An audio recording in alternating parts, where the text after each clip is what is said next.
ishimwe kandi ibongere umugisha.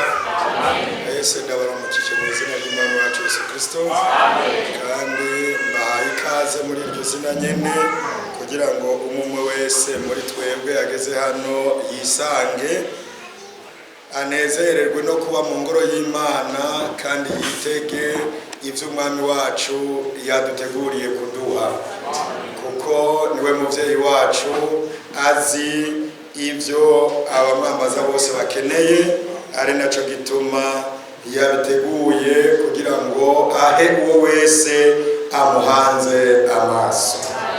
Turahaguruka twiragize Imana kugira ngo ibane natwe muri kino gitondo. Dukoreshe indirimbo yo mu gitabo c'indirimbo z'ikirundi ya 29, twambaza umwami tuti uduhagarare hagati mu kiza.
Imana ishobora byose, izina ryawe niryubahwe,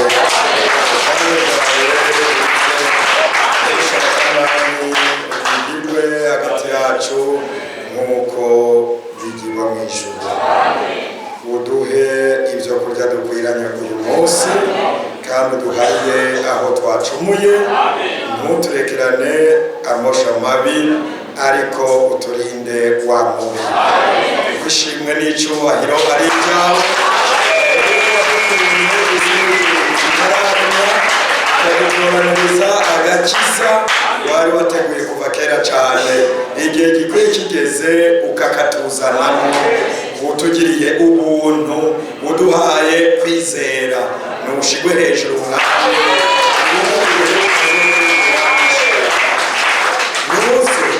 Wikorera igikorwa cyawe hagati yacu, nk'uko wasezeranye uti 2 canke 3 abazoba bakoraniye mu izina ryanjye tuzambane nabo. N'abari kumwe wese yizera kuri hano, kandi twese tumuka amaso tukubone, amatwi yacu yazibuke tukumve, kuko Mwami Imana nzima, wewe watangiye igikorwa cyawe muri twebwe, ugitanguje ijambo ryawe, kandi uragishishikarisha iryo jambo nyene no muri kino gitondo niryo twiteze. Rero uduhe kumva nk'ababihawe nawe, maze Mana nzima tugire amahirwe yo kumva icyo mpwemu abwira ishengero ryawe. Turabigusabye tukwizeye, uduhagarikire twese hamwe, umugisha wo kumva ijambo ryawe, uduhezagire abandi barwayi bakire mu izina rya Yesu Kristo, abafise ibibazo baronke inyishu, abatari hano aho ubezagirira nabo ntubasige. Cyane cyane bitwareke muri data amajambere yagiye mu ishombo, ubane nawe umuhagarikire mu gikorwa cyawe, kandi Mwami Imana ishobora byose, twese hamwe turonke inyishu ivuye iwawe, kuko ari mu izina rya Yesu Kristo umukiza wacu tubisabye. Amen. Amen. Mutarabyagira turasoma mu gitabo cya Yakobo igice cya mbere. Yakobo igice cya mbere,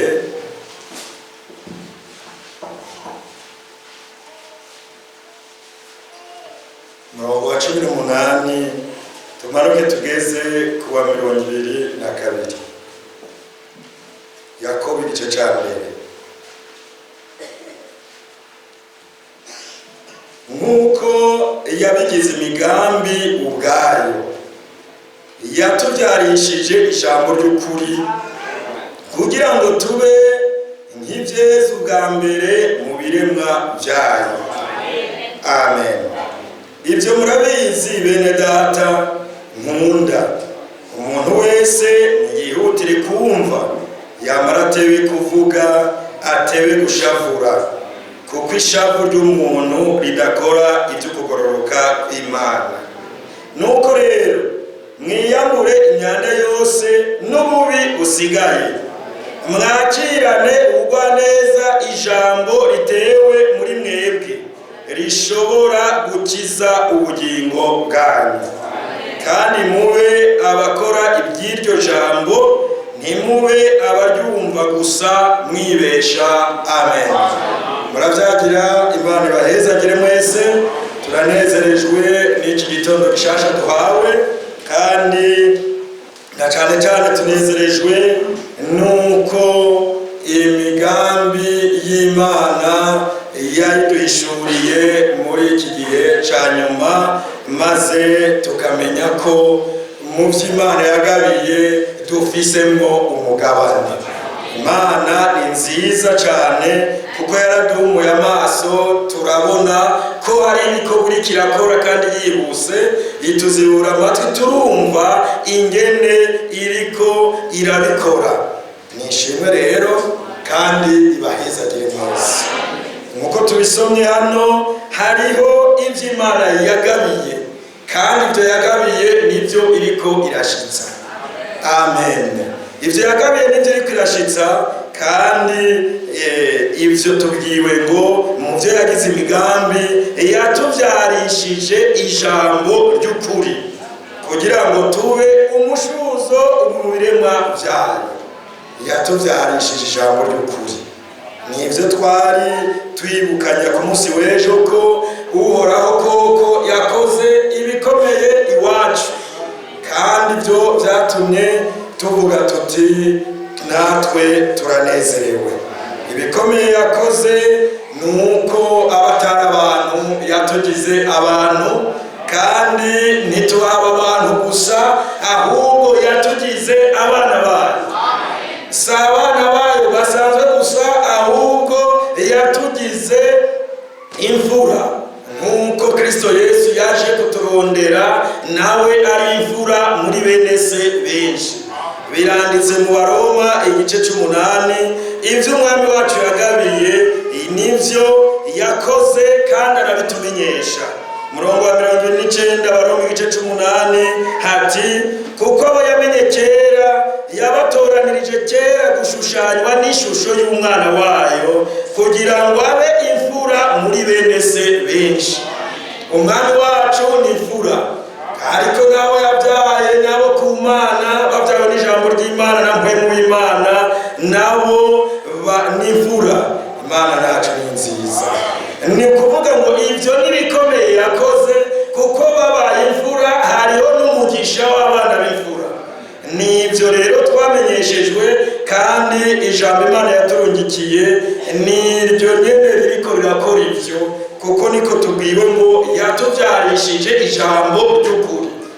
Nico gituma twanabwiwe ngo nuko mwirukana imyanda yose n'ububi busigaye, mwakirana ubugwaneza ijambo ry'Imana ritewe muri mwebwe. Iryo niryo rikora byose. None twaje hano atakindi dukeneye atari kumva iryo jambo, nukurishira ku mutima, turihaye ikibanza iwacu. Abatoranijwe bose batoranirijwe gushushanywa n'ishusho y'umwana wacu. Ibyarahimbaye Imana gukura imigani y'abakecuru mu ishengero ryayo, gukura insobanuro z'abantu n'insobanuro z'amadini mu ishengero ryayo, iduha ijambo rihishuwe yarungikanye umuhanuzi, kugira ngo ririko riratangazwa mu butumwa bwiza. Abana b'Imana bamenye ko ariho barongera umugabane wo kuva mu byo barimwo, mu shusho barimwo, bagahabwa ishusho y'uwabacunguye. Kubwo kwizera iryo jambo, kurifatanya nkama, kuryakira, ngo riterwa mu mitima myiza, ngo rirave rizera imbere, rimereshejwe n'imvura ya mpwemu yera irungikwa mu ndimiro y'Imana. Ivyo bituma hamera ijambo ryatewe, hagakura ijambo ryatewe, hakazokwera, hagasarurwa iryo jambo ryatewe. Iryo jambo ryatewe niryo ririko riratunganya ngo haboneke ishengero. Umwami azovuga ati, uyu nakara ko mu mara yanje, nakagufa ko mu magufa yanje. Ijambo ryararungitswe ngo haze hasarurwa ijambo, nk'uko yari ijambo haboneke umugeni ijambo. Afise impwemu y'Imana nk'uko ari impwemu nyene yamubyaye.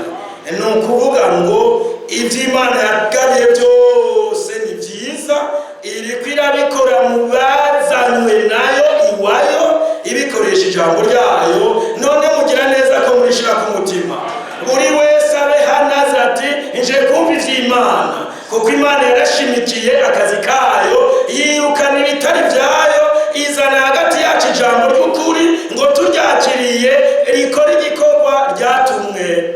Turanezerewe rero, Imana yakoze ibikomeye iwacu, yatubyaye mu bwami bwayo, idukuye mu bibi byinshi, iduha kuvukira mu bwami bwayo no kuba baragwa b'ivy'Imana itunze byose. Turayishimiye rero, nihabwe icyubahiro. Tugiye kwitega mu butumwa bwiza bugiye kuza, ubuvugirwe hagati yacu, kuko ariko Imana yapanze ibyo bintu. Ibidukiza mu mubiri bica mu kanwa, ariko ibidukiza mu mutima bica mu matwi. Turagomba kwirinda, ntitubabaza gusa guheza umunsi, ariko tubabaza kumva ibyo Imana ivuga, tubyakirane umugwaneza, bigira ikibanza iwacu, kuko niho bizodukiza. Abera mwese tubashimiye Imana, tubipfuriza kumva neza ico Imana tugomba ko twese izina rya Yesu Kristo. Mwedata Edouard asenge kugira ngo akanya keza tugiye kwinjiramo katubere koko keza twebwe twese ntihagire n'umwe ahusha icyo Imana yamuteguriye. Turagushimiye cyane ko ari wowe twegeranije kugira ngo ducurire amabanga y'ijuru. None twese twugururiye imitima yacu kugira ngo tuvemo ijambo ryawe ry'ukuri, maze irukane ibyo byose Satani agenda twanduza, maze tubeho dufite imitima misha, imitima yizera, imitima ishima igikorwa cyakozwe cyangwa umusaraba cyatumye tunywana n'Imana. Amen. Cyane tegeke byose bija gukorerwa ngaha kugira ngo bikore bihuye n'ijambo ryawe, bibe ugomba kwawe, maze biheshe icyubahiro izina ryawe, tubisabye mu izina rya Yesu Kristo umukiza wacu. Amen. Mwana wa umugisha mwese nakanya kukumviriza ubutumwa bwiza, mwese mugubwe neza, muronke umugisha w'Imana. Ibyanditswe byera byo muri Luka 24, Luc chapitre 24. Luc chapitre 24, Luka 24, ngira ngo mwahageze dusome mu izina ry'Umwami wacu Yesu Kristo, umurongo wa 49. Luka 24, umurongo wa 49 haranditse ngo umva ngira ndabarungikire icyo data yasezeranye, ariko mugume mu gisagara kugeza aho muzokwambikirwa ubushobozi buvuye mu ijuru. Amen. Muvyagire Imana ibahezere cyane. Amen. Imana yakoze cyane kubona igitera iteka ibyo kwicara mu ngoro yayo twumva ubutumwa bwiza. Turazi yuko atakindi kintu kizodukiza atari ijambo twakiriye. Turabana bayo. Amen. Cyo gituma Imana yaduhaye ijambo ryayo. Ce n'est pas pour rien, si kuri gusa Imana yaduhaye ijambo ryayo, ariko nuko turi muri famiye y'Imana, turi mu muryango w'Imana isumba byose. Cyo gituma amasezerano yose y'Imana adushikaho. Umwami ahimbazwe. Amajambo dusomye n'amajambo meza tubwiye ngo Imana yaturukishiye mpemu wayo. Imana ishimwe.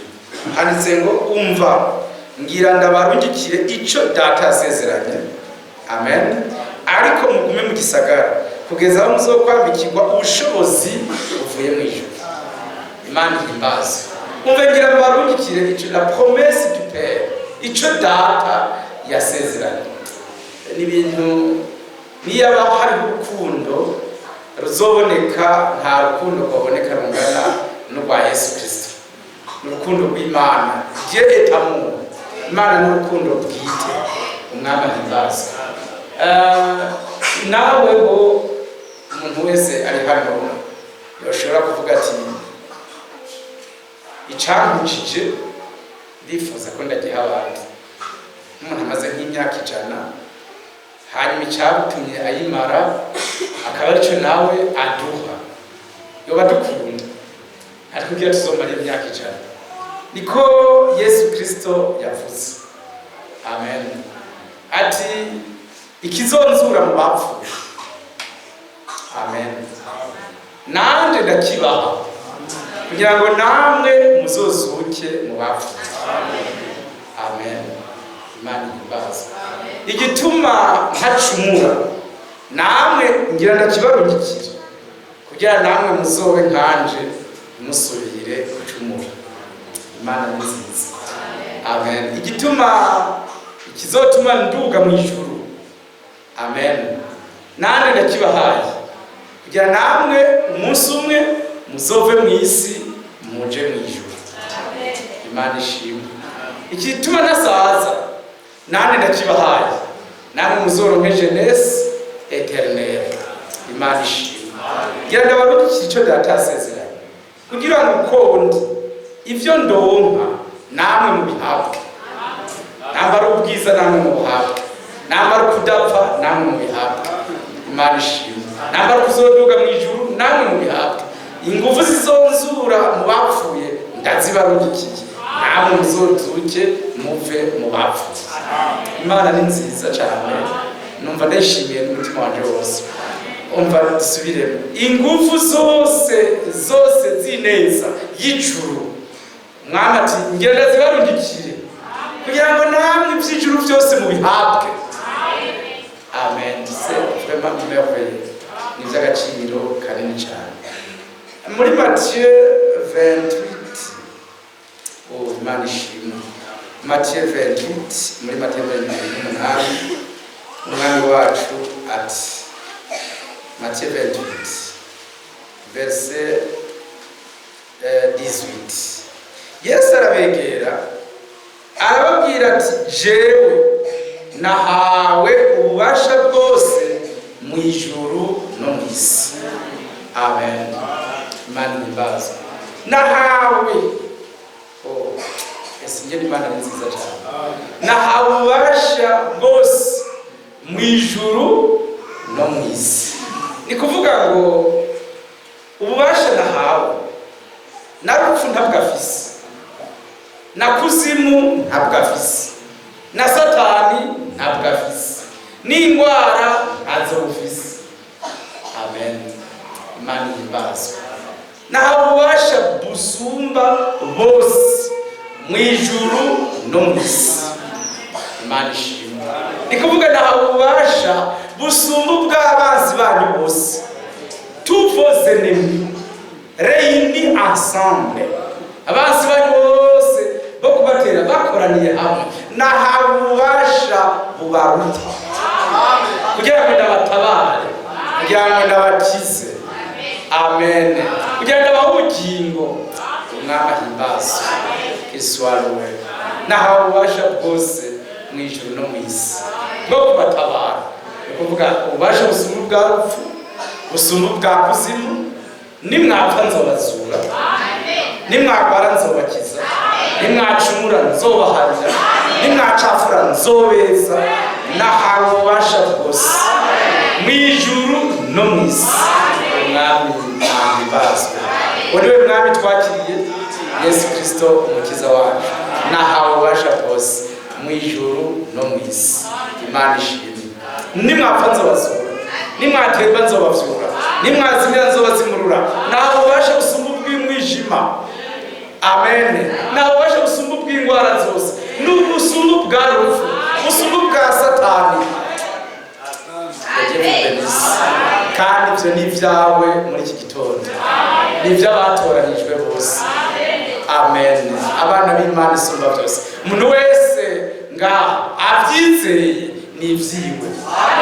Si iby'abantu runaka basozwe bashyizwe ku ruhande, ni iby'uwizera wese. Ubyizeye wese ni bwiwe. Nahawe ububasha bwose, niko Yesu Kristo yavuze, mu ijuru no mu isi. Imana ihimbazwe.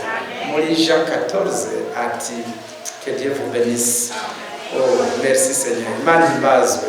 Muri Jean 14 Yohana 14 umurongo Yohana 14 umurongo voilà wa 19 hati hasigaye igihe gito abisi ntibabe bakimbona ariko mweho muzombona. Agace gakurikira karakomeye cyane hati kuko ndiho namwe. Que Dieu vous bénisse. Kuko ndiho namwe, comme je vis, vous vivrez aussi. Mwama himbazwe. Imana ishimwe cyane. Kuko ndiho namwe. Merci. Merci. Imana yabamugisha. Aya majambo ni meza cyane. Umwami yaraduhishuriye yuko hari ubuzima inyuma y'urupfu. Ubuzima bw'inyuma y'urupfu yarabutweretse azutse mu bapfuye. Ati burya umuntu ntiyapfa, nyuma y'urupfu hari ubuzima bwiza nazuka mu bapfuye. le secret de la vie après la mort. Imana ishimwe, azukana intsinzi, azukana ubwiza. Amen. Kandi ko yazutse asa niko tuzozuka dusa. Abatweretse ati ko ndiho, comme je vis, vous vivrez aussi. Ko ndimo nawe, ko ndiho namwe muzoba. Imana ishimwe. Nuko turiho kubwa Yesu Kristo umucunguzi wacu, niwe aduhagarikiye mu mutima no ku mubiri. Dutunzwe n'umuceri canke n'ibiharage, ivyo ababirya barapfa, ariko dutunzwe burya nuko Imana ifise impwemu yacu mu maboko yacu. Dutunzwe n'imiti yo kwa muganga, dutunzwe n'ubushobozi bw'Imana isumba byose. Nubwo abaganga bafise akazi keza badukorera, Imana ibahezagire, ariko dutunzwe n'Imana isumba byose. Muganga wacu ni Imana, niwadukiza indwara zacu zose. Imana ihimbazwe. N'uhoraho, aleluya, Imana ishimwe, adukiza indwara zacu zose. Exode chapitre 15 verset 26 niko handitswe. N'uhoraho adukiza indwara zacu zose. Ivyo vyarinze Abisirayeli mu rugendo bari bafise, bituma bagenda bashika amahoro. Mwami yabikoreye abo, aracari wa wundi, niwe twashikirijwe mu minsi yacu, natwe niwe bana yacu. Kiswa luwe. Amen. Imana ishimwe, Imana ihimbazwe. Nahimbazwe umwami wacu. Kiswa. Ni vyiza ko mu gitondo bibinjira mu mutima ko umwami wacu yavuye mu ijuru. Aleluya. Aje kuraba famiye yiwe, yaje kuraba umuryango wiwe. Amen. Abamwakiriye bose yabahaye ububasha bwo kwitwa abana b'Imana isumba byose. Yaje kuraba famiye yiwe. Amen. Bibliti intama zanje, ababaye intama zanje bumva ijwi ryaje. Kandi verse 10 ati Imana nziza ibihe byose, kandi ni ndaziha ubugingo busagutse bwinshi. Mwamashimwe. Ireveni yavuye mu ijuru, azanywe no gusangira, partage, gusangira na famiye yiwe les bénédictions célestes. Avuye mu ijuru gusangira natwe imigisha yo mu ijuru, aje kwitugabanganya. Nico camuzanye kugira ngo abera bahabwe kubyo afise byose, bahabwe kutagipfa kuko yari Imana idapfa, bahabwe kuzuka mu bapfuye kuko yabaye icyitegererezo, yabaye imfura mu kuzuka mu bapfuye, bahabwe kuba abami n'abahereje kuko yari umwami n'umuhereje. Imana ihimbazwe. Bahabwe imigisha yose yo mu ijuru. Umwami nahimbazwe. Iremeye umwami mwiza nashimwe, yavuye mu ijuru aje kudusangiza imigisha, amahoro ava ku Mana. Imana ihimbazwe. Nuko umwami wacu yarazutse mu bapfuye, yarazutse mu bapfuye, troisième jour yarazutse mu bapfuye, kandi aba yinjijeho mu isi le système mbabare byongera mvuge de résurrection, abashizeho izuka rihari dufise n'uyu munsi. Nicyo gituma ubutumwa bwari bwaragejejwe buzuka mu bapfuye, bwari bwarahambwe n'amadini ariko bwazutse mu bapfuye. Nta bana b'Imana bari bari ariko barazutse mu bapfuye. Twazuranywe nawe kubwo kumwizera. Aleluya. Que Dieu vous bénisse. Imana bamugisha. Twazuranywe nawe kubwo kumwizera. Nuko turabazutse mu bapfuye kubwa Yesu Kristo umwami wacu. Dufise ijambo ryazutse riva mu binyoma. Amen. Kandi mumbabarire, hari ivyo dukunze kuvuga ngo ni ubutumwa bw'igihe, dupfuye kubivuga gusa ariko esicoma tukavyumva neza. Byitwa ubutumwa bw'igihe iyo ari amajambo ya Bibiliya Imana ikoze muri icyo gihe. Byitwa ubutumwa bw'igihe, yitwa message de message dore ubutumwa bw'igihe ni ubutumwa bw'igihe kuko ibyari byarasezeranywe ko Imana izokora iki gihe ari byikoze ibyo bica byitwa ubutumwa bw'igihe. Imana ishimwe byari mwabyumvise kugira ngo byitwe ubutumwa bw'igihe si amajambo dusomye si umugwi w'amajambo twashikirijwe oya Dieu vient ni Imana iza igatora ibyo yasezeranye kuzokora icyo gihe byose yabikora nk'uko yabivuze bica byitwa ubutumwa bw'igihe. nuko rero twe dufite ubutumwa bw'igihe ko dufite ibyo Imana yakoze mu minsi yacu nibyo byitwa message dore Imana ishimwe. Eske biriko birumvikana neza? Birumvikana neza? Imana ibahezagire. Byitwa ubutumwa bw'igihe nibwo twakiriye iyo bibaye ibyari byanditswe binyegejwe cyo gituma dushimira Imana ku muhanuzi yaturugikiye kugira ngo imukoreshe iby'ubutumwa bw'igihe bidushikire igihe yaza. Amen. Ko byari byarasezeranye yuko mu minsi y'iherezo igitabo kimatanije amashasharandwi kizokugururwa hanyuma ikamukoresha bikugururwa. C'était le message de bwari ubutumwa bw'igihe. Amen. Imana ishimwe. Ubutumwa bwiza bw'ubwami buzobanza buvugwe ubere cyabona amahanga yose bishitse bicika ubutumwa bw'igihe. Imana ihimbaza cyo cyatumye bukwiragira mu isi yose atari idini mu yandi madini ahubwo ari ubutumwa bw'igihe Imana irungikiye inshuti zayo atari inshuti gusa atari abakunzi gusa ahubwo abana bayo bo muri famiye iwanyu bazovyakira. Ndabona umenga waje murakanye gose ariko je mu mbabarire sinkanye umutima wanjye wanezerewe sirivuje. Nk'umunsi umuntu yaza kubaza ibuye ati wabuyewe iri zuba waryumvise gute? Ibuye ryovuga riti ryambabaje ryanyakiye n'ubutindi ndizosubire kwaka kuko kwibuye yaba imvura igwa yaba izuba ryaka ntaco ryunguka nta nico ribomba. Ibuye ntiryoshima Imana ati wakoze wangwirije imvura wakoze wanyakirije izuba. Ibuye n'ibuye nyene rimeze uko nyene sawa niyo nombori nkaje ugenda ati wasiwe hagiye imvura wayumvise gute?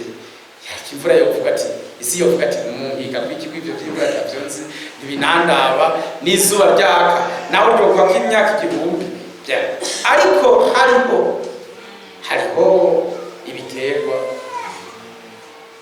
Yesu yavuze ati Imana igwisha imvura ku babi no kubeza.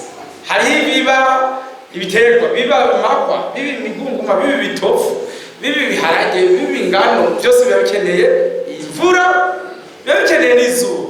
Nuko byose ngo birashima Yesu niko yavuze umwami wacu birashima Imana ati urakoze izuba ryari riturembeje none imvura irakuye.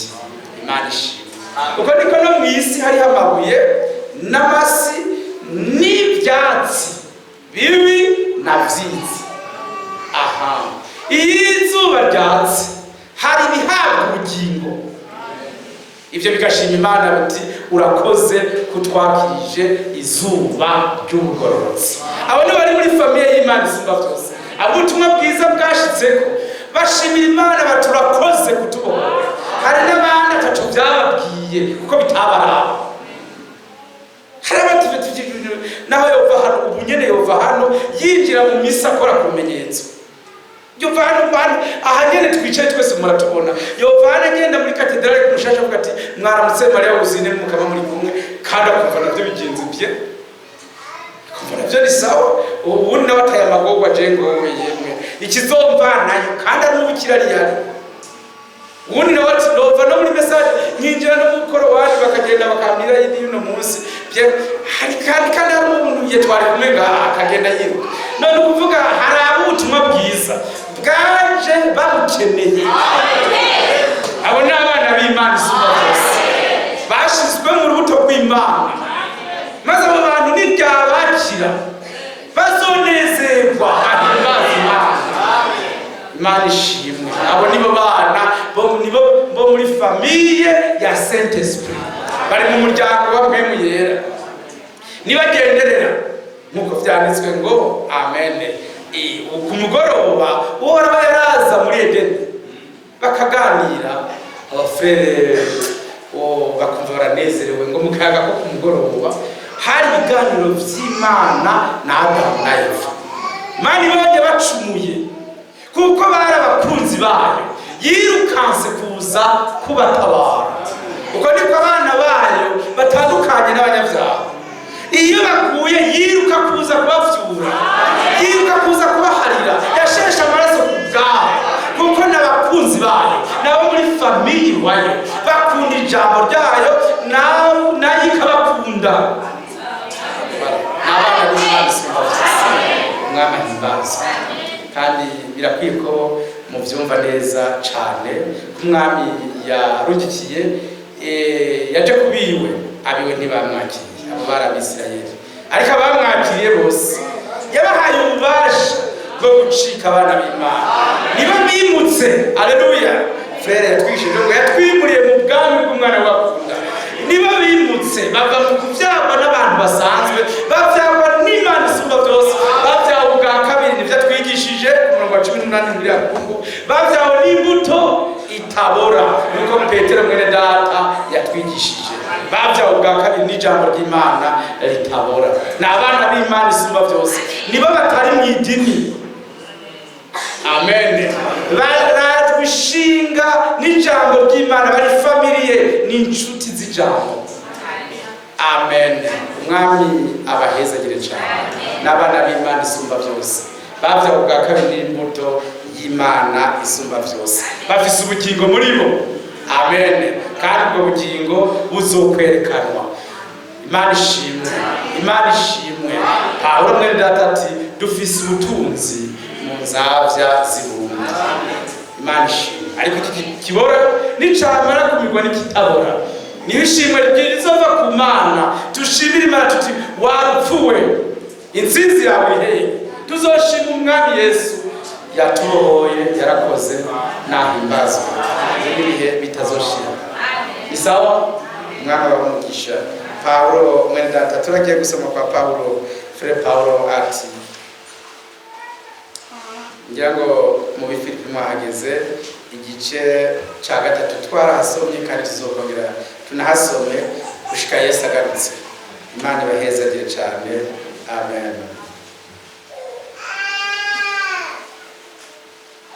Verse 20, tweho iwacu ni mwijuru. Oh, manishi. Tweho iwacu ni mwijuru. Imana ibaze. Amen. Tweho kwisi turabashitsi n'akavana. Turi ingenzi. Iwacu ni tweho isi, aha twisi. Imana ihimbaza. Tweho Imana ishimwe. Mwavyemeye? Tweho iwacu ni mwijuru, turabashitsi n'akavantara, turi ingenzi, tuhaca turengana. Frere Paulo yongeye kwandikira Abaheburayo aya majambo ati, abo bose, verse 11-13, abo bose bapfuye bacizeye, batarahabwa ivyasezeranye, ariko barabibona biri kure, bakabisasira. Soulignez bien. Oui. Bari bipfuza, barabisasirira. Oh, Imana ishimwe. Baripfuza ico bagezayo, barabona biri kure, bakumva barakumbuye cane ico bajanayo, kandi abo bose iyo nyota bafise Imana izoyabamara ibashikaneyo. Amen. Abo bose liso ensemble, abo bose bapfuye bacizeye, batarahabwa ivyasezeranye, ariko barabona biri kure, bakabisasirira, bakemera ko ari akavantara n'ingenzi kw'isi. Abavuga batyo baba berekana yuko barondera igihugu cabo bwite, baba barakumbuye ico bavuyemwo, baba barabonye uburyo bwo gusubirayo, ariko noneho baripfuza igihugu kirushirije ico kuba ciza, nico mwijuru. Cyo gituma Imana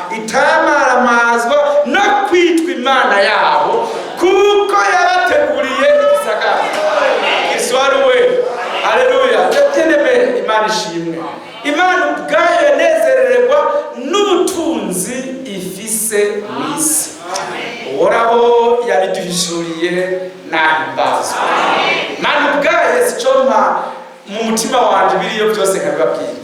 Imana ubwayo ntiyamara amajwi yo kwitwa Imana yabo. Bari ingenzi n'akavantara mu isi, barifuza, bari bahahamiye, barifuza icyo gisagara kukibamo n'ico mu ijuru. Imana rero en satisfaction à leur besoin, mu kumarira inyota yabo yarakibateguriye, ibategurira no kuzokibajanamo, ibaha n'ubushobozi buzobavana mu isi. Dieu vous bénisse. Imana ishimwe, yoge ishimwe. Niko Pawulo yabivuze hano mu Befeso igice cya mbere. Vraiment c'est merveilleux. Ni iby'agaciro kanini cyane ko abera tubimenya neza. Frère Paul ati verset combien afise igice cya mbere umurongo w'indwi. Muri we niho duherwa gucungurwa n'amaraso yiwe, niko guharirwa ibicumuro byacu nk'uko itunga ry'ubuntu bwayo riri, ubwo yadusesekarije mu bwenge bwose no kumenya, itwatiye ibanga ry'ivyigomba, nk'uko vyahimbaye ivyigiriye imigambi kuva kera muri we, vy'ingene izogenza byose igihe gikwiye gishitse, gukoraniriza byose muri Kristo, ibiri mu ijuru n'ibiri mu isi. Amen. Kuba muri uwo kwaduhesheje gucika iragi ryayo. Amen.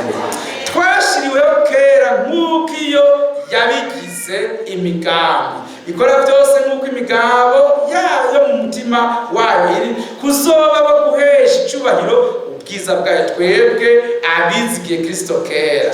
Imana ishimwe. Que Dieu vous bénisse. Mwami himbazwe. Numva nezerewe umunezero mwinshi kuko turi itunga ryayo, yigiriye imigambi iby'ingene izogenza byose muri Kristo Yesu, hakabaho guhuza ibiri mu ijuru n'ibiri mu isi. Toute sa famille réunie en Jésus Christ. Umwami ahimbazwe. Kandi umwami koko azoduhuza tuje mu ijuru. Ce ne sera pas un voyage, izoba ari urugendo rusanzwe, tuzoba tugiye kuba iwacu, tuzoba dutashe. Niyo majambo akwiye kuvugwa, tuzoba dutashe iwacu mu ijuru. Frère, turi mu isi, tubona mwese turi mu isi, dufite amabase, indimiro, inka, imbwa, ingurube, inkoko, ariko burya ku Mana turi mu ijuru. Mana twe turi mu ijuru. Nibyo? Ku Mana twe turi mu ijuru. Ku Mana turi mu ijuru. Turagwaye ku Mana turakomeza. Turabanyandike ariko ku Mana turabanyegomeza. Abantu babikiye, abafrere babikiye Yesu bati, reka wa mugenzi wawe Lazaro yapfuye. Abateka muraswakanye nawe. Ku Mana we yarakomeye, yari muzima. Ati Lazaro ntiyapfuye, ahubwo arasinziriye. Lazaro arasinziriye ntiyapfuye. Nje ngaho mubeshe Lazaro ahubwo reka nje. Abaragiye mwitiro amaze n'iminsi 4 aramukomatira. Lazaro zuka. Ireveni. Kandi Lazaro yaraje. Nukuvuga ku Mana Lazaro yari muzima. Abapfiriye mu mwami bose ni bazima. Abagwaye bize bose ni bazima. Imana ishimwe. Ku Mana turiho, nusome vivant. Wo vyanga, wo bikunda kazi mutari Imana. Naso si Imana, nanyoko si Imana, n'abakunzi bo si Imana. Imana yanjye irazi ko ndi muzima. Bisigaye birakuraba, urasigaye uragwana n'ingorane, naho je ku Mana ndi muzima. Ku Mana turi bazima. N'abapfuye ni bazima. Izobahamagara bose. Abapfuye imva z'abera zarugurutse. Est-ce que hari kuvumwa hari ibintu mwawe yabanje kuvuguta? Mwabonye ibanza kuvuguta ibintu by'imiti kugira ngo abapfuye basohoke. Hari amajambo maremare yavuze. Hago yaravuze biraba. Imva zose zirameneka.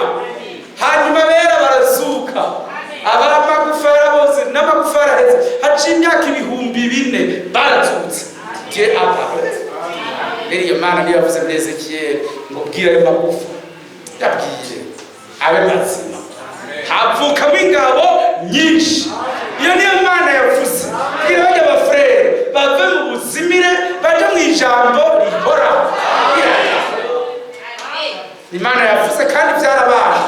Ama rero weho wogira umugambi wo kutuzimiza wonka babapfumu kwa Abrahamu bahiga gusivya igikorane bitakunda kamere mfise ububasha bwose mwijuru no mwisi bwo kubakingira kugira ngo ndabazigamire mwijambo mwakiriye kebye mubenisi Imana ihimbaza umwami wacu ni muzima yaratuse ngo bapfe kandi yashizeho ngo bora ni muzima pour vous protéger kugira n'abarinde n'abarokore n'abatabare gushika n'abajana bijuru cyane satoko cyari cyasabe kigo corotsa ariko mwami ava que Dieu vous bénisse Imana ishimwe iyo Mana niyo yaje kuntabara Katolika itaranyica igiporoti kitaramira hamwe cyo kwasanye ngo kimpezeyo umwami yaraserutse amvana mu rupfu anjana mu bugingo budashira uyu wazoseruka cyane satiriya kitumire atuvane mu isi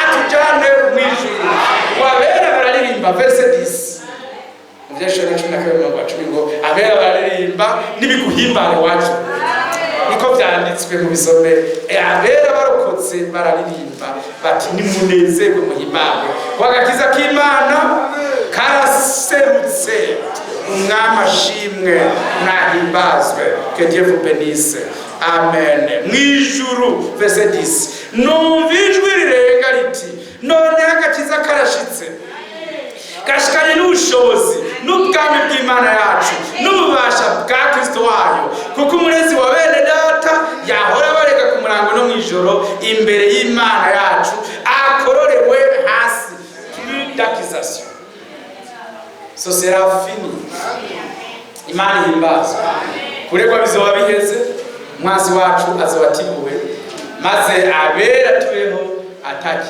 aucune condamnation.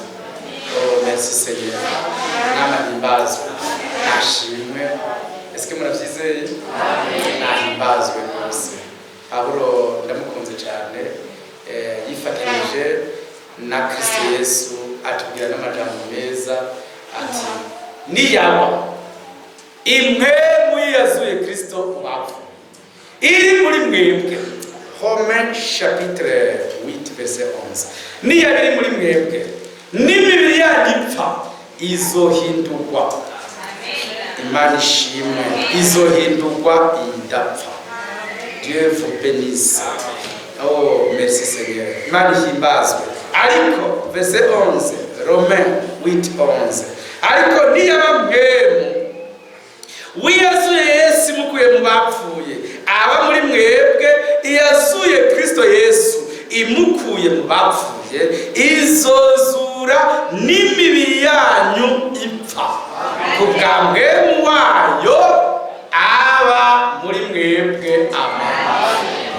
Imana ishimwe Imana ishimwe yongera ishimwe Imana ishimwe cyane ngo mwemu amen niyababa muri twebwe uyo niwe Yesu mu bapfuye nivyo ntibabivuze muri Bibiliya bavuze ngo mwemu niwe Yesu none niyababa mu mibiri yanyu azoyizura nayo nyene mu bapfu nuko abafrere tubararitse twese n'imitima yacu yose tuti mwese mwegere ku Mana abasukemo Imana basukemo mwemu wayo izibazure mu bapfuye udashaka kuza nindi ndashaka kuza ngo ahabwe kuzozuka mu bapfuye nindegaye ndashaka kuronka la jeunesse kugutera bitoto rihoraho ntazasaza ari hano nibaza ko atahari ndashaka nitwaterwa tujana mu ijuru ko tuzoba turi kumwe hariho je nibaza ko atoboneka umuntu wese noneho nahabwe n'Imana isumba byose ubuzima ubugingo bwazutse mu bapfuye ahari urupfu haje ubuzima ahari icyaha haje ubwiza bw'Imana ahari kwipfuza inabi haje kwipfuza iciza ahari ingeso mbi haje ingeso nziza c'est ça la résurrection ubwo niko kuzuka mu bapfuye iyo tubabwiye ngo twazuranywe na Kristo no kuvuga ngo ibyo twari duhamiye twifuza byari bipfuye umwami yabituvanyemo adushiramwo byo kwifuza ibyiza ahari gukora bibi biza n'urupfu umwami yabituvanye adushiramo gukora byiza bizana urupfu. Twitwa bera kuko umwami yatuviduye adukuramo inabi adushiramo ineza. Ke Yesu aruka. Mwami nashimwe nahimbazwe ko Paulo yavyandikiye mwenda Tito que Dieu vous bénisse. Oh Imana ni nziza ibihe byose, ibihe byose umwami ahimbazwe. Amen, amen. Tito haranditswe aya majambo meza cyane kandi umwami ahimbazwe. Mu gice cya 11 haranditse ngo kuko ubuntu bw'Imana bwaserutse buzanira abantu bose agakiza. Amen. Butwigisha kwikumumura. Amen. Ukutubaha Imana. Mbese Imana ingene ari nziza. Oh, Dieu vous bénisse. Umunsi umwe nari ngiye Bujumbura, hari mu kuwa mbere uheze, ngenda ndaraba ahantu hose nsanga Gatolika yashinze imisaraba ku mabarabara, hariya mu Rutegama, ahantu bawubakiye nyine mu Kazingi bashinze nk'umusaraba. Hanyuma we kugenda hose uzoza uragenda ku mabarabara mu gihe tabawushinzeho usanga bashinze imisaraba. Amamurana ndivira n'abagabo burya barabahanga rwose bari bazi ubwenge. Abantu bimviriye bijya bintu bari bazi ubwenge bwo gushinga imisaraba kugira ngo baze bibutse abakirisi babo ko hari umuntu yababangiwe. Kameme bagize neza. Hazoshika bose upfuye unamira uti hari umuntu yambangiwe. Bagize neza. Murantenze mugabo na Fred namwe yarafuse ngono kugira ngo uzoze uramwibutsa uwamubambiwe. Hanyuma murandibuka predication Frère Frank yatwishivuga ngo mwami ndagusavye ariko arasenga ushinga umusaraba apana mu Rutegama habushinge mu bugingo bwanje. Nanje nzokwama iminsi yose ngiye kunyerera niba mbambiwe aho zoba mpagaze hose ushinga umusaraba mu bikorwa byanje.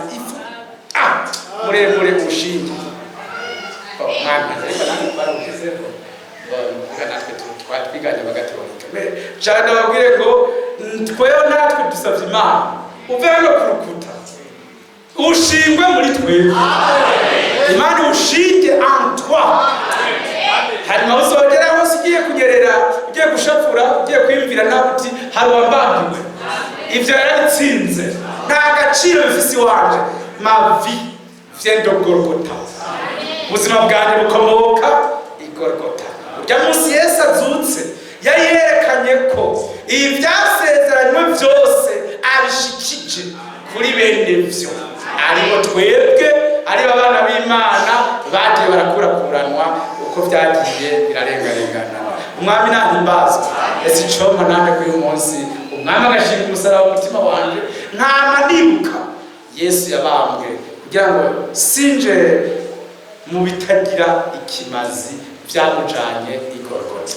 Kugira yagenda yishize ku ibyaha byacu twese kugira ngo ntitube tukibisubiramo ahubwo tubeho ubuzima buzutse buvuye mu bapfuye.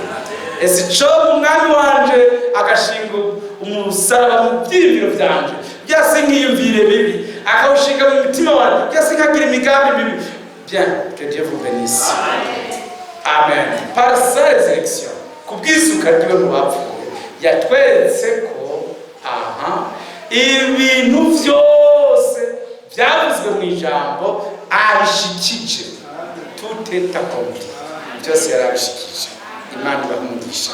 Lisons ensemble. Kuko ubuntu bw'Imana bwaserutse buzanira abantu bose agakiza.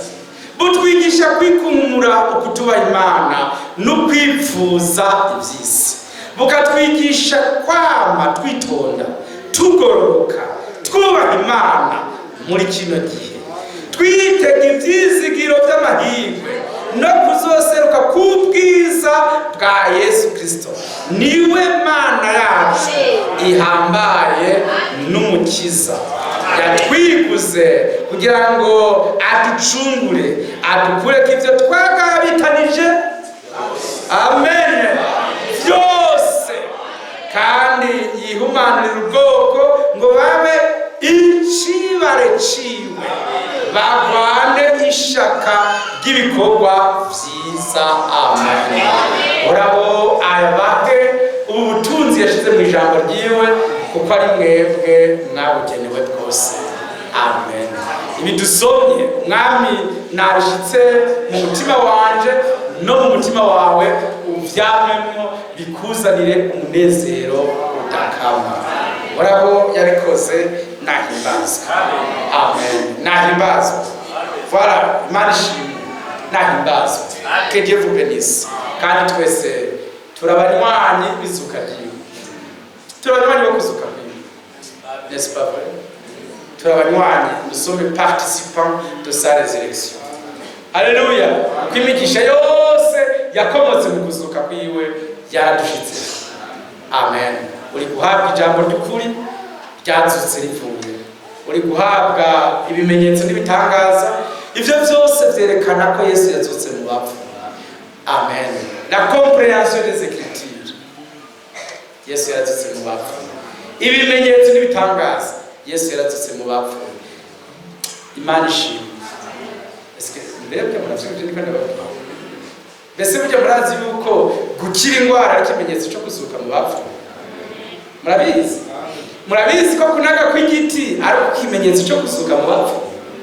Murabizi ko imvura igenda hanyuma yagaruka ikabitweretse ko umuntu azopfa hanyuma akagaruka?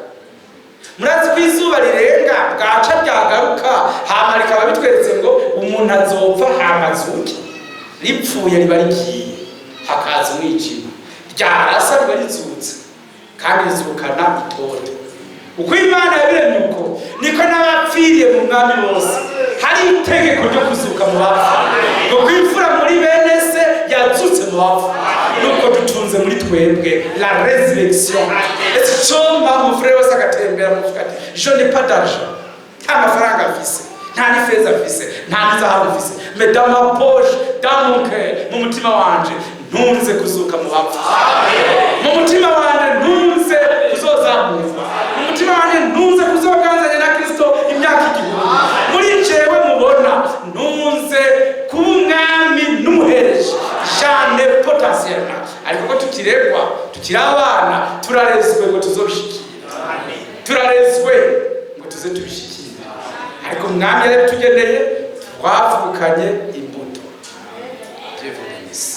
Ihanga ry'abami twaratowe n'Imana, tubicibare cyayo, abidushiramo, ntawe uzodusimbura, ko byavuzwe n'Imana bwite, tuzoganzanya na Kristo, tuzobana nawe ibihe bidashira. Choma ukavuga nka Petero muti nta feza cyangwa inzabo ufite, ariko icyo ufise ndakiguha mu izina rya Yesu Kristo. Haguruka. Wahora amaze imyaka 40 amugaye, arahaguruka ahimbaza Imana, bituma benshi bizera. Mbese n'abafrere mwe nabo muri abaganga, nabo muri abahanga bameze bate, nibwifuza ko namwe ivyo Petero yahawe tubigarurirwa natwe? Erega handitse ngo umve ngenda ndabarungikire ico data asezeranye, kugira ngo namwe ibikorwa nkora, Jean 14:12, namwe mubikore. Umwami ahimbaza kugira ibikorwa nkora namwe mubikore. Imana niyo yakoresheje Mose avuga bikaba, niyo yakoresheje Frère Branham avuga bikaba, niyo yakoresheje abatubwiye ubutumwa bwiza. Byose ibyo bakoze yari Imana ibikora muri bo. Iyo Mana niyo twakiriye iwacu. Mettez ça en action. Mwizere umwami wacu Yesu Kristo. Amen. Nitubabwire kwizera ngo tubabwire ibyo mwizera. Dieu vous bénisse. Murakoze, Imana ibahezagire. Kandi umugisha abantu bose bashoboye guterera hano, mwaguruke twishime amaboko yisumba byose, kuko umwami yakoze iciza ata muntu n'umwe yo kidukoreye. Amen. Yadukoreye iciza, il est le seul grand bien qu'aucun homme ne nous a jamais fait. Amen. Ayakoze neza kuko twari dupfuye twishwe n'ibyaha, yatugiranye bazima na Kristo Yesu umwami wacu.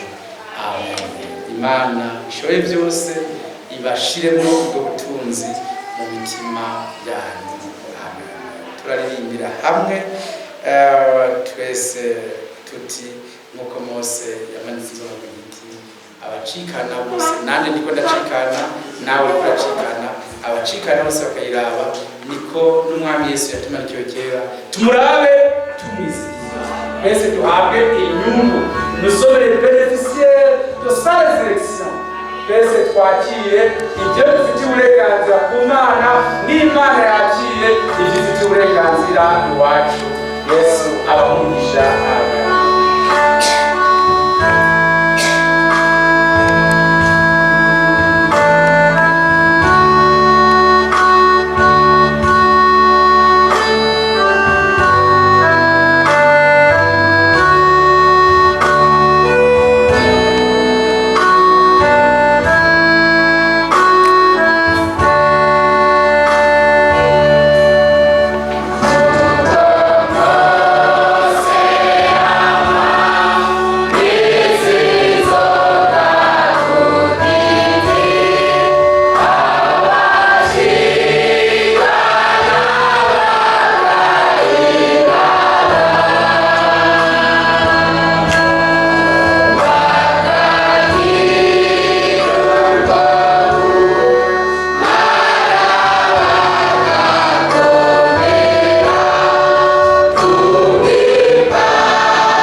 Go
data wa twese wo mu ijuru twongeye kugushimira cyane maze abazima zose ko ari wowe wafashije abashiki bacu gufata ingingo kwemera kubatirizwa mu izina rya Yesu Kristo.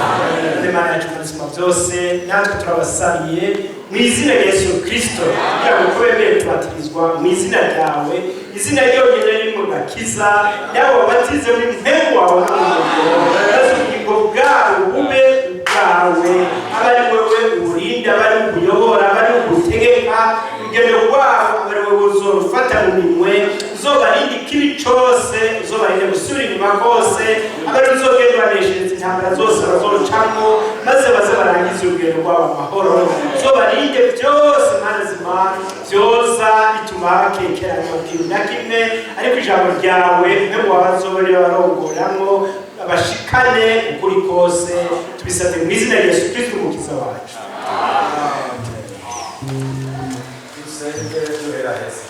Data wera n'icyubahiro turagushimiye ibyabaye byose turagushimiye ko warinze mu ngendo turagushimiye ko wakijije bari barwaye bari no mu bitaro banditse amashimwe yabo hano kandi twese hamwe dufise amashimwe y'ingene bamwe twitwararikijwe no mutaga tunagukengurukiye cyane kuri aba wemeye ko bakuza ko data buje amana ushobora byose n'umunezero iwacu nk'uko wavuze kumwe yihanye no mu ijuru habaho umunezero nuko ukomeze kutugirira neza kandi tuyobora amahoro dusubiye iyo dusembereye ubane natwe uzotuyobore no mu ndwi hagati mu bikorane no mu mirimo byose tuzogira uze witwararike buri kintu cyose tuze tukubone utuzigama muri gato na kanini turabigusabye tukwizeye ngendo zacu zafi n'izakuru zibemwo abera bose baze gushika amahoro kuko ari mu izina rya Yesu Kristo umwami wacu tubisabye amen mujane n'amahoro y'umwami wacu Yesu Kristo.